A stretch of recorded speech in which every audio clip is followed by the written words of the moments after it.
Most people hear CPI, PPI, PCE, and think it's all the same thing. It's not. Each one tells you something different about inflation. Start with PPI. This is Producer Price Index, what businesses pay for goods and inputs.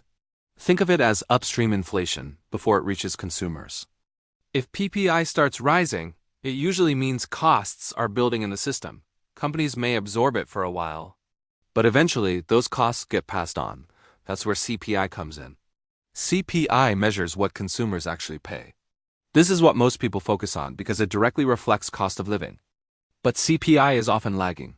By the time prices hit consumers, inflation has already been building earlier in the chain. Then there's PCE. This is the one the Fed watches most closely. It's broader, more flexible, and adjusts for changes in consumer behavior. While CPI is fixed, PCE reflects substitution. If prices rise, people switch spending, and PCE captures that. So if you want the full picture, you don't look at just one, you look at the flow. PPI tells you what might happen. CPI tells you what is happening. PCE tells you how the Fed will react. That's the key. Inflation isn't one number, it's a chain. If you want to understand how markets actually price the future, follow.